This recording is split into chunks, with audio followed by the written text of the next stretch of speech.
So today we're finally getting to put the bed together here. And I got my foam, I got my big 4-inch mattress upstairs. I'm going to get ready to cut it, but I decided I'm going to put this thin I think it's 1.1/8 or 1.5 inch. And this one's just to cover my slats up, and I don't want those slats to be into the memory foam, so I just bought this cheap $12 thing from Walmart, and that's going to be my base of it. Then we'll put the 4-inch on top. Then I got a mattress pad cover that's going to go over it, which is going to be oversized because this is smaller than a normal twin. It's a little bit shorter and it's a little bit narrower. So we're going to take this upstairs and cut my memory foam. I'm going to leave the ends a little long because I'd actually like it to slope up a little bit, because I have a little bit of reflux problem, so I wouldn't mind having my head a little higher. So I'm going to leave the foam mattress thick on one side. We'll see how it works. If it doesn't work out, then we'll have to cut that more. We'll just have to see. And I've come to the conclusion I need to go ahead and cut off about 4 inches off this back. It'd been nice to have that sitting up there. It's just too hard to get the sheets on. So I'm going to cut it about 4 inches off right up to the first group of dots there, which is kind of what I did on the one side. I think it's going to work out a little bit better, and then we'll get the sheet on there. So there it is with the fitted sheet on there.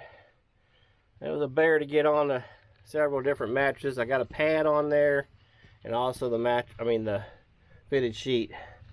So again, we'll just throw another sheet on top of here for the warm nights, and then I'll have a little blanket or something on the top there as well.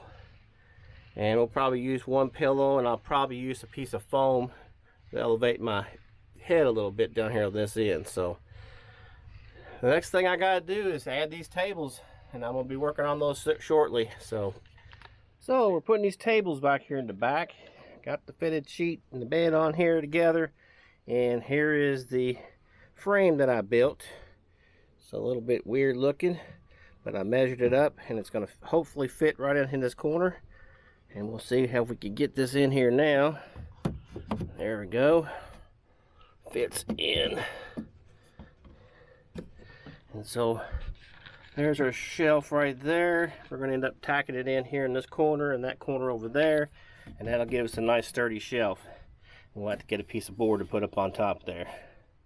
Well, I had to do this one a little different on this side because I had this power cord here built in from Runaway campers, so I had to brought my bar over a little bit further on this side to make the tabletop. You can see on this side I have a small gap there, but on this side quite a bit of a gap. So now we're going to get a board, something really lightweight, just to go on the top here. I'm not sure if I've got any in my shop. May have to go to Lowe's and buy a small thin piece of something to make the top for that. So I'll have to do the top for that one and the one over here, and we'll get to that here shortly. And like I say, these bins fit in here like this. It gets them out of the way. And then this one here again fits in like this. There's a little bit bigger one here.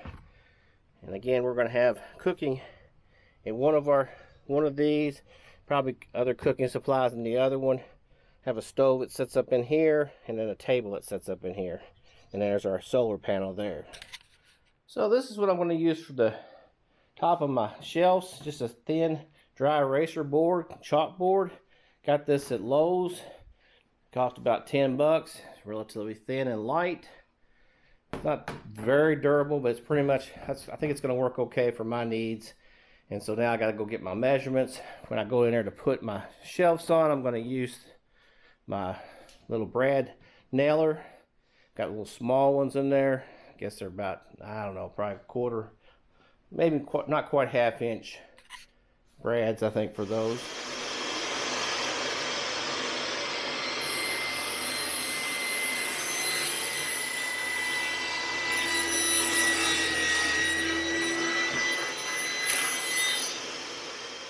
Now if you look in here, you'll notice this one sits in pretty much perfect. Don't have to do any kind of mods with it. A little bit of crack on the edge there, but that's okay.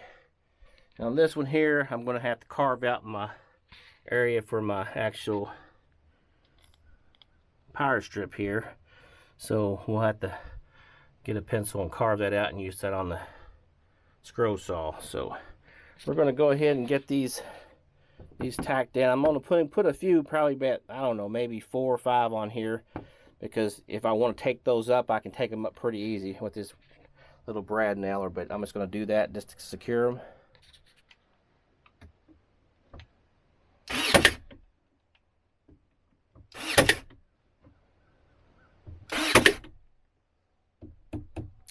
So you see I got that one in there. Got a little notch around my power strip there.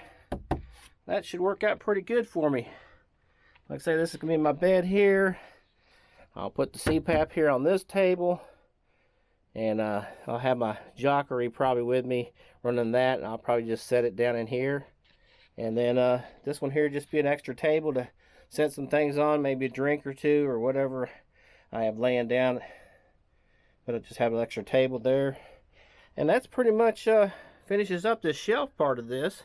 If you have any questions on how I did this little shelf area, let me know in the comments. Or if you've done something similar in your construction on your Runaway, let me know as well. But that's all about all I have on this particular episode of RV Shorts. And we'll talk to you another time when we get to another project. Hopefully we can get this thing out camping soon.